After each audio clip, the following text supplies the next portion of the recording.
Pooh Shiesty is facing prison time after pleading guilty to a gun charge in Miami federal court. The case against Lontrell Williams Jr.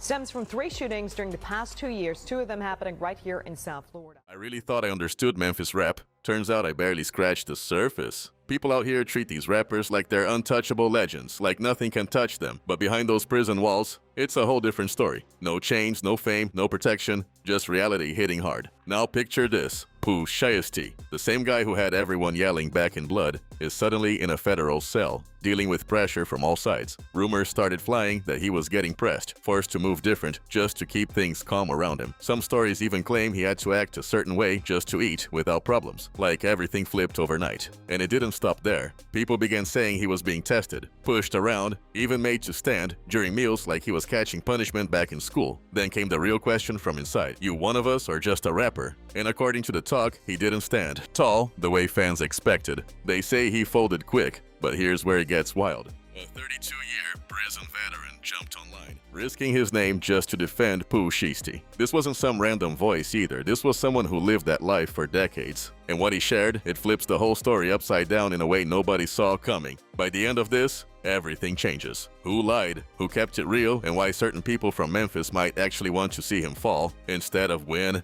This story got layers stacked deep, and every piece reveals something nobody was ready for. Millions of streams stacking up, and the whole city of Memphis backing him heavy. Pooh Shiesty was riding high, sitting at the top like nothing could touch him. But the second those federal charges hit in 2021, everything flipped fast, and the energy changed overnight. The streets started watching closely, waiting to see if that same bold energy from his music would actually hold up behind bars. But what really went down, that's where things get messy. Because while he was locked up, stories started leaking out of federal prison, and they didn't match the image fans had in their heads at all. We're talking about claims that could shake a street rapper's name to the core. The kind of talk that spreads quick and sticks forever if it's not checked. To really understand how deep this situation goes, you gotta go back to the moment he first stepped inside those prison walls. Let's rewind to 2021. Pooh Shiesty was unstoppable. Back in blood, with Lil Durk was everywhere, breaking records and taking over the internet. People were already calling him the next big name out of Memphis. But then that Miami shooting case caught up with him, and it hit hard. When he got sentenced, the whole hip-hop world locked in, watching every move. In January 2022, he took a plea deal, admitting to conspiracy involving firearms connected to serious crimes. The government was aiming to hit him with 10 years, but his legal team stepped in and got it down to 63 months. Still, this wasn't no light situation. This was federal time, real pressure, real consequences. In there, your fame don't carry weight unless you can stand on it. Federal prison runs on its own system, with strict rules and silent codes. For a young rapper stepping into that world, it becomes a real test of character. And inside those walls, everything breaks down into groups and alliances. Different factions moving carefully, watching everything. One wrong move and things can turn quick. Inside federal prison, everything breaks down into categories. You got gangs, you got regional crews, and then you got the ones who stand alone. So when a high-profile name like Pooh Shiesty walks in, all eyes are locked on him, watching closely to see exactly where he fits in. But this is where things start getting wild. Stories began spreading fast, claiming he wasn't moving the way people expected based on his music. The image fans had built up started clashing with what was being said behind those walls, and it had people talking heavy. We're talking about rumors that could shake any rapper's reputation if they stick. Online sources started popping up, each one claiming they had inside details about how he was handling prison life. Then you had voices from Memphis stepping in, saying they knew what was really going on. One particular former inmate from Memphis came forward with some serious accusations. He claimed Pooh Shiesty was under pressure, dealing with situations that forced him to move carefully just to avoid problems. There were even stories saying he had to stand while eating like he was being tested in front of everyone. But what really caught attention was this. According to that same source, people inside stepped to him and asked straight up, "Is you one of the 5 or is you a rapper?" That question hits different in that environment. It's basically asking if you really live what you rap about, or if it's just music. And the rumor going around that he answered rapper, if true. Hey man, you was in there standing up while you were eating. When they bumped down on you, they asked you, is you under the 5 or is you a rapper? You said a rapper. I got facts about these, man. Hey man, I'm on your ass, man. You know what I'm talking about, man. Why, hold on, man. You ain't stand up? You ain't sit down when it was time to stand on business? So you nigga basically get you, man, made you stand up and eat your food. I thought you supposed to sit down and eat.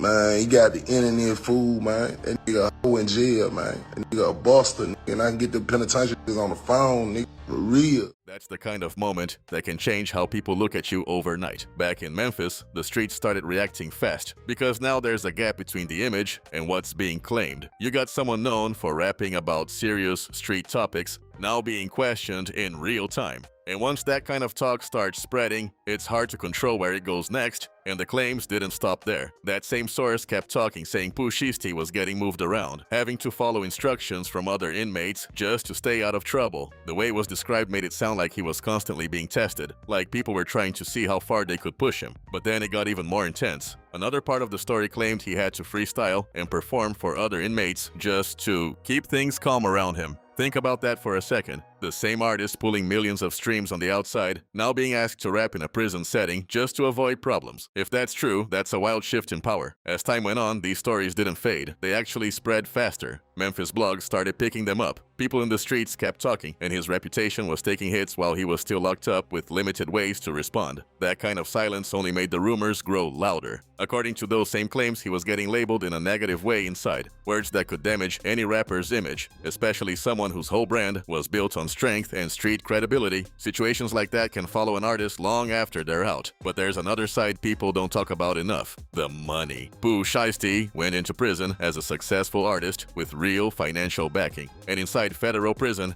money can change your experience in a big way. While some inmates are just getting by on basic meals, someone with a strong support system on the outside can live very differently. Commissary accounts matter, and when you've got a label, a team, and fans putting money on your books, you're not struggling the same way. In that environment, having consistent funds means access to extra food, supplies, and a bit more comfort. So while rumors were spreading about pressure and problems, there was also this other reality. He wasn't walking in there without resources, and that can shift how things play out in ways people don't always see. We're talking stacks on stacks. Ramen piled high, tuna packs lined up, honey buns, chips, protein bars, all of it. Inmates really be turning commissary into full meals that would surprise you if you saw it. And Pooh Shiesty even spoke on it after getting out, saying he was eating steaks behind bars, not figuratively, real food. Once you understand how federal prison works, it starts to make sense. If you've got money coming in, you can trade, pay others to cook, and set up your own system inside. It's not just surviving at that point, it's creating a whole different lifestyle behind those same walls. So one thing's clear, he wasn't starving, not even close. But this situation goes way deeper than just food. In federal prison, money can bring a level of comfort most people on the outside don't even think about. You can get better hygiene products, better essentials, even upgraded items within the rules. While some inmates are stuck with the basics, someone with real financial backing is moving completely different. When you've got steady income hitting your books, it changes how you live day to day. But here's the part that flips everything. That same money that brings comfort can also bring attention, and not the good kind. When word gets around that someone has constant funds coming in, it can make them a target for pressure or manipulation. That's where things get complicated, because now it's not just about having money, it's about how you move with it. Situations like that can lead to tension, misunderstandings, or people trying to take advantage. So when people ask if Pooh Shiesty faced pressure because of his commissary, it's not a simple yes or no. In a place like that, having money is both power and risk at the same time, and how you handle it can change everything. Now let's talk about the part that really had people in the streets going back and forth: the protective custody situation. This is where things get serious, because in prison culture, PC comes with a label that can stick to your name for life. Protective custody basically means being separated from general population, either because you asked for it or the administration decided you needed it for safety. On paper, that sounds logical, right? But inside those walls, it carries a heavy stigma that people don't forget. Rumors started spreading that at some point during his time, Pooh Shiesty was placed in or around that kind of status. Now here's where it gets tricky. Nobody fully agrees on how or why it happened. Was it his decision, or did the system step in? That part stays unclear, and that's why the debate keeps going. You gotta understand how this works for high-profile inmates. When someone famous enters federal prison, they're not just thrown into the mix like everybody else. The Bureau of Prisons runs full evaluations, looking at their background, potential risks, and anyone who might target them. And think about it from the administration side. If something serious happens to a well-known rapper behind bars, that turns into national headlines fast. That's pressure they don't want, so they move carefully when it comes to safety decisions. So sometimes, protective custody isn't even about what the inmate wants. The administration can make that call on their own just to prevent problems before they happen. But even if it's done for protection, the label still follows. And people on the outside don't always look at the full picture. That's why this whole situation isn't as simple as it sounds. It's not just about where someone was placed, it's about how that placement gets interpreted, and how fast those interpretations turn into rumors. But out in the streets, nobody cares about policies or official explanations. In that world, PC means one thing and one thing only. People start assuming you couldn't handle general population, and that narrative quickly started attaching itself to Pooh Shiesty's name while he was still locked up with no real way to respond. Memphis blogs picked it up fast. Gossip pages pushed it even harder, and before long, the PC talk got mixed in with every other rumor floating around. Now everything was blending together, making it harder to tell what was real and what was just noise. But here's where it gets interesting. People who claimed they were in the same facility started speaking out, and their stories didn't match at all. Some were saying he stayed in protective custody the whole time, while others claimed they saw him in general population moving regular, no issues. That kind of contradiction raises questions immediately, because if everyone was telling the truth, the stories wouldn't be that far apart. It shows that not every voice online actually knows what they're talking about, or they're choosing to tell it a certain way. Now this is where everything shifts. As the rumors kept building momentum, Pooh Shiesty finally got a response out, but not in the way people expected. Instead of speaking directly, an OG stepped in, someone who had been locked up for over 30 years. This wasn't just anybody talking. This was a man with decades inside, someone who had seen it all and built real respect over time. And when he spoke, people paid attention. He went live and put his name on the line, defending Pooh Shiesty against all those claims. According to him, the stories about extortion and pressure were completely false. He said Pooh stayed to himself, handled his time smart, and didn't try to act tough just to impress anyone. And coming from someone with that kind of background, that statement hit different, because when a voice like that steps in, it forces people to rethink everything they thought they knew. The OG stood on it too. He made it clear that Pooh Shiesty was solid and said he never saw any of the strange behavior people were pushing online. According to him, a lot of those stories just didn't match what was really happening inside. Now let's look at what Pooh Shiesty himself said after getting out. In interviews, he spoke on his time behind bars, and one thing that stood out was how he was living day to day. He said he was cooking regularly, not just basic noodles or simple commissary meals either. He was talking about steaks, real steaks, not no snacks, not no shortcuts, actual cooked food. And when the interviewer tried to double check, he made it clear he wasn't exaggerating. He wasn't saying it was luxury dining, but compared to most inmates, he was eating good. That alone says a lot. Either somebody had his back, or he had the resources and respect to set himself up comfortably. And when you factor in the money coming in on his books, it starts to line up with how that kind of lifestyle could happen inside. But it wasn't just about food. He also said he spent his time writing music consistently. While others were caught up in prison politics and daily tension, he was focused on building verses and planning what comes next. That kind of focus shows where his head was at. He wasn't trying to prove anything. He was thinking long-term and staying locked in on his craft. He even managed to call into $1 million worth of game while he was still serving time. And that's not something just anyone can do. Being able to tap into a major platform like that from federal prison takes connections, access, and a certain level of flexibility in your situation. And the OG who defended him summed it up perfectly. In a place like federal prison, if someone is really moving reckless or getting exposed, word spreads fast. So if none of that was being seen by people actually there, it raises real questions about the stories being told. The fact that a respected lifer was willing to stand on Pooh Shiesty's name says a lot by itself. That's not something people do lightly, especially in that environment. But the Memphis streets, they weren't ready to let it go that easy. The same person making those accusations came right back, doubling down and pushing the narrative even harder. He claimed he had real experience, saying he'd been around the country, done time before, and knew how to spot what's real and what's not. According to him, he wasn't backing off his story at all. Now let's shift the focus for a second, because this part doesn't get talked about enough. What is it actually like being a celebrity inside federal prison on a daily basis? Because that experience is nothing like what the average inmate goes through. When you're famous, your reputation walks in before you even step through the door.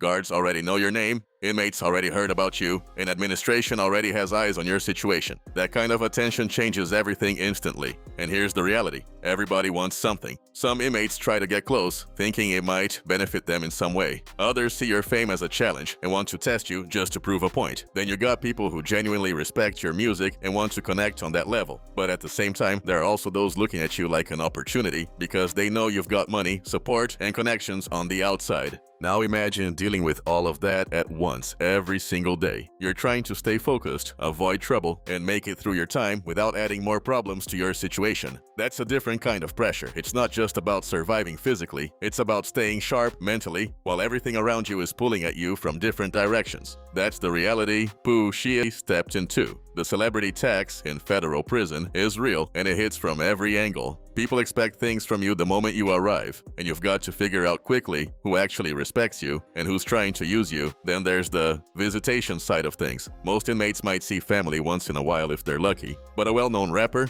That's a whole different situation. You've got lawyers, managers, label reps, and family all trying to come through. That kind of attention doesn't go unnoticed. When your name keeps getting called for visits while others are just sitting there doing time, it creates a reaction. Some people respect it, but others start looking at it sideways. And the phone situation? That's another layer. Calls in federal prison aren't cheap, and time is limited. But when you've got money on your books, you can stay connected way more than the average person. It was said he stayed in touch with his team, keeping up with what was happening in the music world, even while locked up. That kind of access is a big advantage, and not everybody has it. Most inmates can only imagine having that level of communication. So again, it separates your experience from everyone else around you, and that's why this story feels split in two. On one side, you've got claims from Memphis Voices saying he was dealing with pressure, losing commissary, and being tested during meals. But on the other side, there's a completely different picture. One where he had resources, connections, and a system that allowed him to move a lot more comfortably than people expected.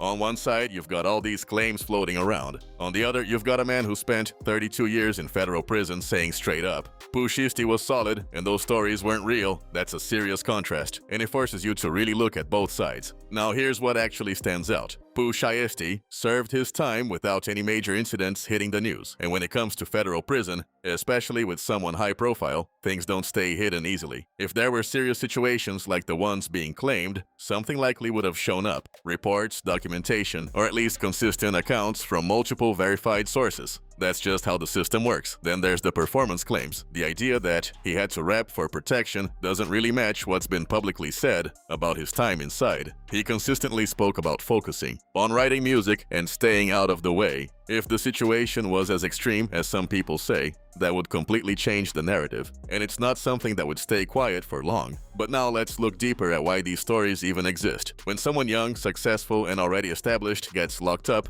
there's always going to be voices trying to tear that image down. That kind of pressure comes with the spotlight, and sometimes people insert themselves into the story trying to sound credible while pushing a certain narrative. The person making those claims kept pointing to their own background, saying they had money before, traveled, and did time. That can come off like someone trying to build authority while criticizing someone else. Meanwhile, the OG defending Pooh Shiesty, he didn't gain anything from speaking up. Someone who's already spent decades inside isn't chasing attention or outside validation. And that's what makes this whole situation complicated. You've got two completely different perspectives. One pushing accusations and another shutting them down completely. When someone with that kind of background speaks up, it usually means something caught their attention. People don't risk their name like that for no reason, especially after decades inside. That alone makes you stop and think about what was really going on. And then, look at what happened when Pooh Shiesty came home. He didn't disappear or move low, he popped right back up and went viral again with new music. That kind of quick return says a lot. If someone was truly broken down by their time inside, would they be able to bounce back that fast? Within days, he was on live, connecting with fans, moving with confidence, and looking like the same artist people remembered. Here's another detail that stands out. He didn't come home trying to prove anything. You see it all the time. Artists doing interviews, telling intense prison stories just to rebuild their image. But he didn't really go that route. He kept most of his experience private.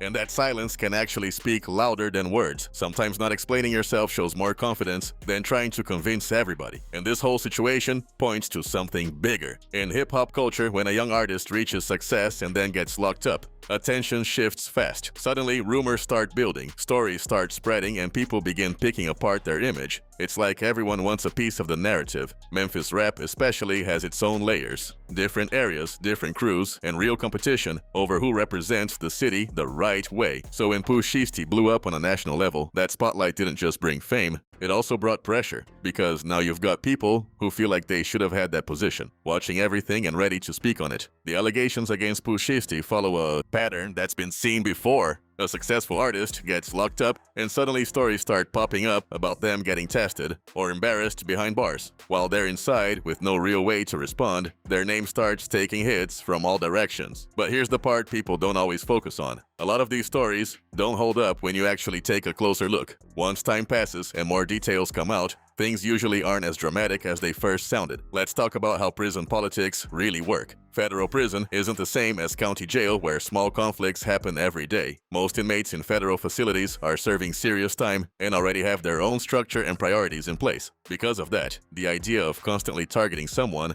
over small things doesn't always line up. People are usually more focused on their own situation than creating unnecessary problems. And then there's that freestyle claim. If someone was really trying to pressure a rapper, asking for performances wouldn't be the first move. It would more likely involve money, connections, or something with real value. So when you break it down, another possibility starts to make more sense. That he stayed focused, avoided unnecessary attention, and used his time to work on music, just like it's been described. That approach isn't flashy, but it's effective, especially for someone young with a lot at stake. And when you look at the bigger picture, you've got multiple voices speaking positively about how he carried himself, while the accusations seem to come from a much narrower group. That contrast alone makes you question which side really reflects what happened. Shiesty is home and moving again. His actions are speaking louder than any story people tried to attach to his name. One major fact stands out. He earned an early release through time served and good behavior. The government was originally pushing for 10 years, but he ended up serving around 3. That doesn't happen by accident. You don't get those kinds of credits by causing problems or being involved in constant issues inside. That kind of outcome usually points to someone handling their time the right way and staying out of trouble. But just when it seemed like things were getting back on track, the story took another turn. After being released in October 2025, he didn't even get much time to settle before new complications started showing up. He was placed in a residential re-entry facility in Dallas as part of his supervised release. That's basically a halfway house setup where your movement is limited and everything is monitored closely. Then, not long after getting out, reports came out about him being rearrested. Details are still developing, but violations during supervised release can escalate quickly and lead to serious consequences. And then, things escalated even more. In early 2026, federal agents showed up at a family home in Memphis. When authorities move like that, it's never random. It means they're looking into something specific. Right now, it's not fully clear whether that situation connects to the rearrest or if it's part of something separate. But either way, it adds another layer to an already complicated situation. Here's the bigger picture though. Pooh Shiesty is still young,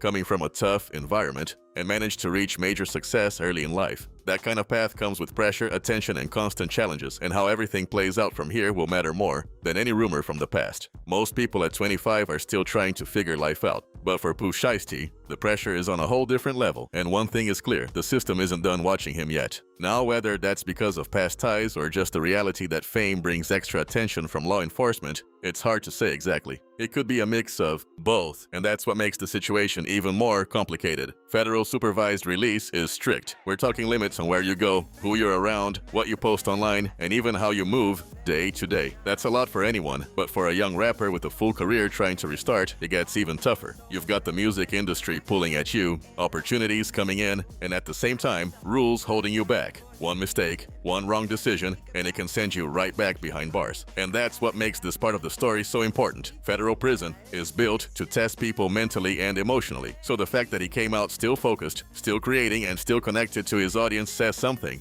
It suggests he managed his time in a way that kept him grounded instead of losing direction. But here's the real challenge. Doing time is one thing. Staying on track once you're back outside is a completely different test. The environment, the people, the expectations, it all hits at once. And like the OG said, in federal prison, people who stay solid make it through, while others fall apart. The fact that he made it out with his mindset and career still intact speaks for itself. But the outside world plays by different rules, and how he moves now will decide everything going forward. Whether the next chapter ends in redemption or another setback, people are watching closely, no question. This whole situation, from what allegedly happened behind those prison walls, to the money dynamics, to the protective custody talk, and everything that followed after his release, it all paints a bigger picture that's still unfolding. Now it's your turn. Drop your thoughts in the comments. Do you believe the allegations, or are you siding with the people who stood up and vouched for him? This conversation is far from over, and every perspective adds to it. If this breakdown made you see things differently, make sure you hit that like button, subscribe for more real stories like this, share this video so others can tap in, and don't forget forget to turn on notifications so you never miss the next drop. Stay sharp, stay aware, and keep it solid.